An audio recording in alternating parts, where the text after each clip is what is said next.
c'est un 8 mai particulier.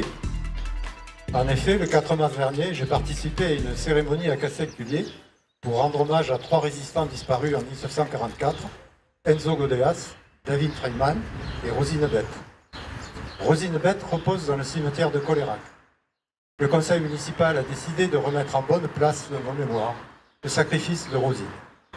Je propose de commencer la cérémonie, sachant que je céderai la parole à M. André Magne après la Marseillaise, et que sur le chemin de retour vers la mairie, nous déposerons sur la tombe de Rosine une gerbe au nom de la commune, une gerbe au nom du comité de jumelage avec l'Italie, et une gerbe que vous avez fournie vous-même, et que vous prendrez bien sûr au cours du périple.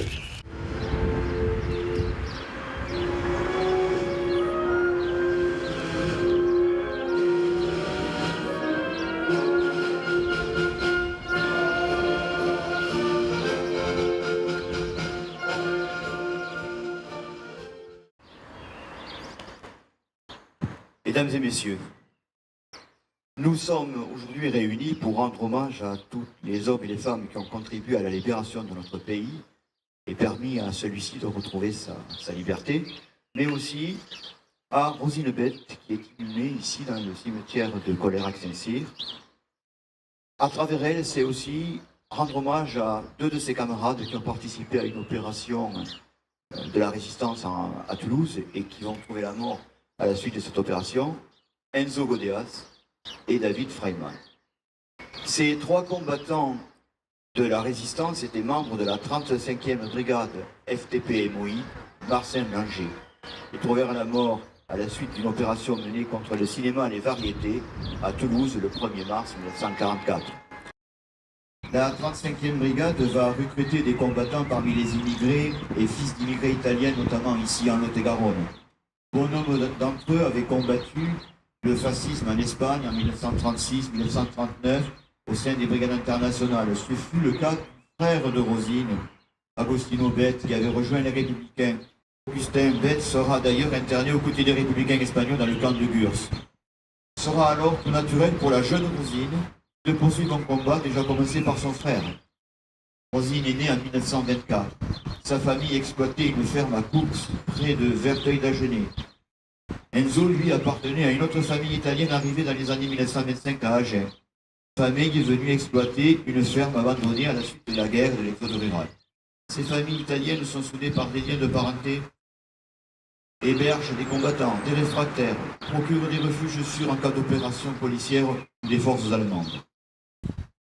L'année 1943, sous l'égide du commandant militaire de la 35e brigade, Jean Guérard, verra les actions militaires s'intensifier à Toulouse.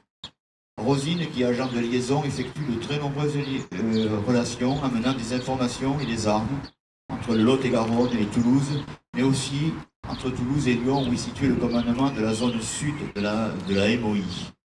Enzo, lui, enchaîne les actions. Sabotage de voies ferrées, incendie de gerbières italiens collaborateurs. Le 7 janvier 1944, il participe à l'exécution de Monseigneur Torricella, directeur de la mission catholique italienne à Agen et directeur du journal Il Corriere qui diffuse la propagande mussolinienne en direction de la communauté italienne.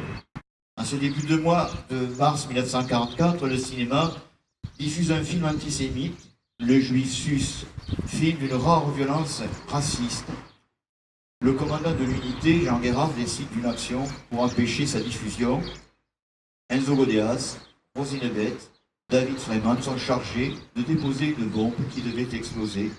Entre 2 séances de projection, la salle étant vide.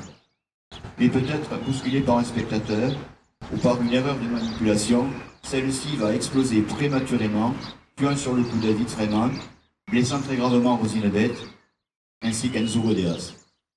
Rosine meurt le lendemain à l'hôtel-lieu, l'hôpital de Toulouse, sans avoir révélé quoi que ce soit aux policiers venus l'interroger. Enzo Godeas conduit d'abord à l'hôpital, puis ensuite au commissariat. Le 21 juin 1944, il comparaît et est jugé par une cour martiale composée de miliciens, condamné à mort, et aussitôt fusillé, assis sur une chaise.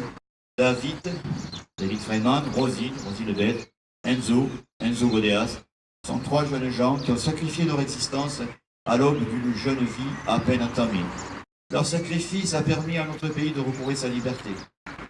N'oublions jamais ce que nous leur devons.